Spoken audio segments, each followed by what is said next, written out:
काला साया। यूं तो बनारस घाट अपनी खूबसूरती के लिए बहुत प्रचलित है, पर घाट के किनारे कई राज लिए बैठे हैं। ये कहानी शुरू होती है बनारस के घाट के पास बने ममता निवास से, जहाँ प्रिया लाल जोड़े में ममता के घर उसकी बहू बनकर आती है। आओ आओ बहू, घर को अपने पैरों से पवित्र करो। ममता घर की दहलीज पार कर ही रही होती है कि अचानक एक बहुत गंदी सी बास पूरे घर में फैल जाती है।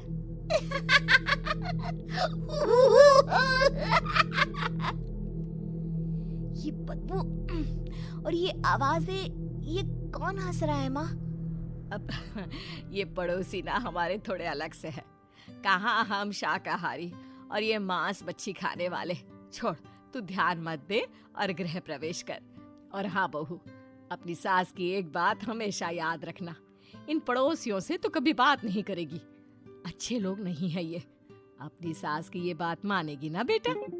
हाँ माँ, जो आपकी मर्जी, मैं उनसे बात नहीं करूंगी। अगले दिन प्रिया अपनी पहली रसोई बनाने रसोई घर में जाती है। ये छोकी बात तो नाक में जा रही है। एक काम करती हूँ, खिड़की खोल देती हूँ।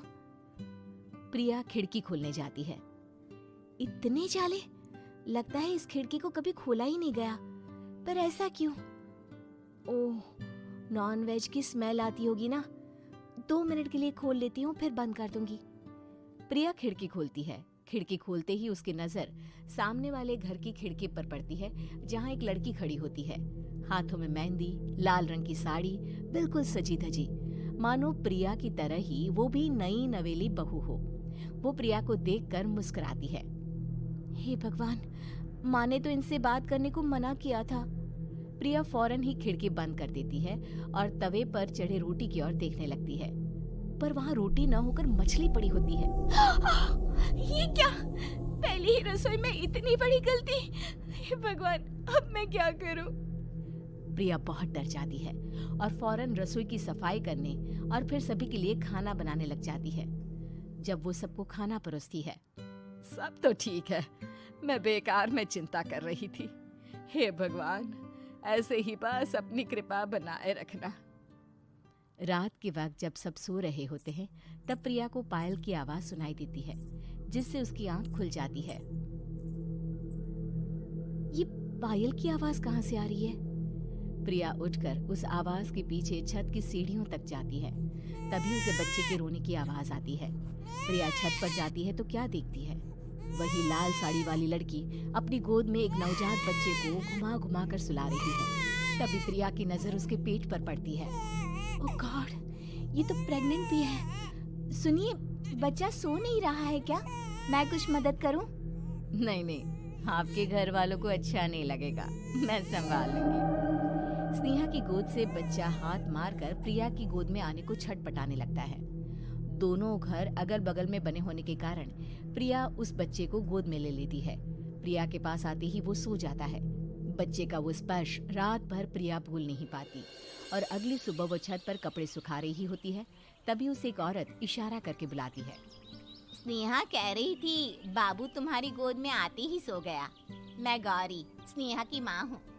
बहू, घर आना, बाबू को खिला भी लेना। शाम को जब घर पर कोई नहीं रहता, बच्चे से मिलने के लिए प्रिया छिपकर अपनी पड़ोसन के घर चली जाती है और कुछ देर बच्चे को खिलाकर वापस लौट आती है। इसके कुछ दिन बाद ही प्रिया को पता चलता है कि वो माँ बनने वाली है। ममता की खुशी का ठिकाना नहीं रहता।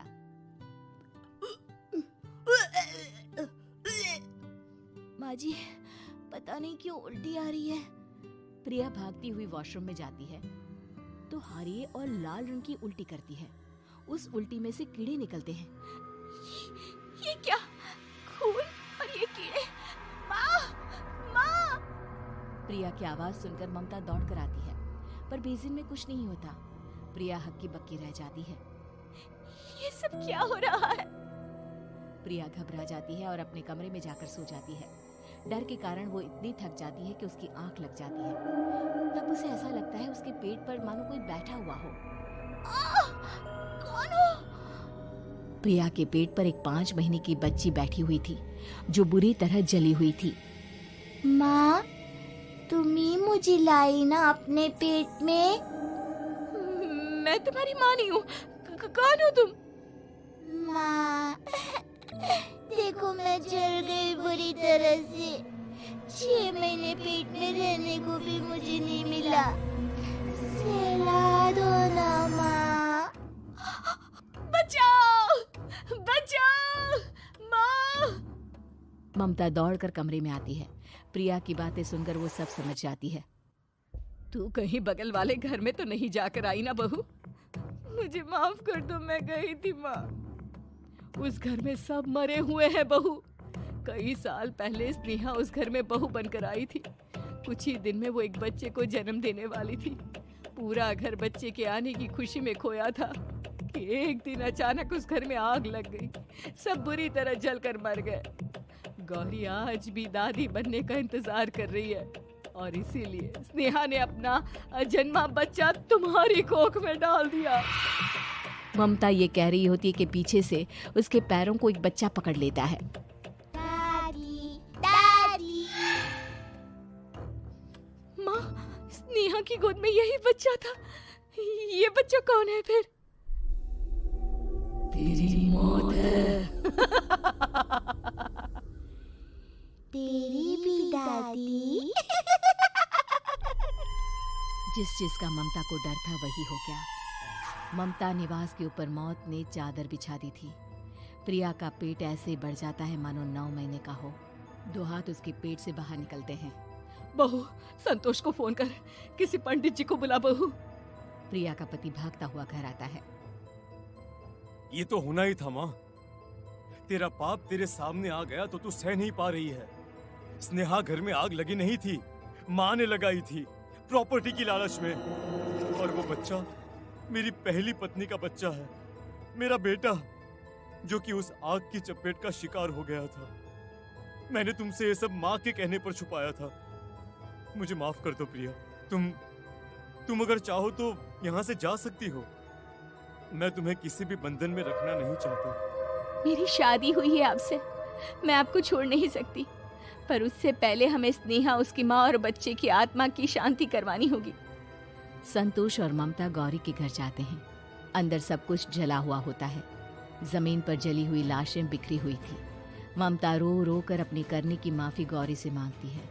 प्रिया स्नेहा के घर वालों का अंतिम संस्कार करवा देती है और ममता निवास फिर से आत्माओं के साए से मुक्त हो जाता है।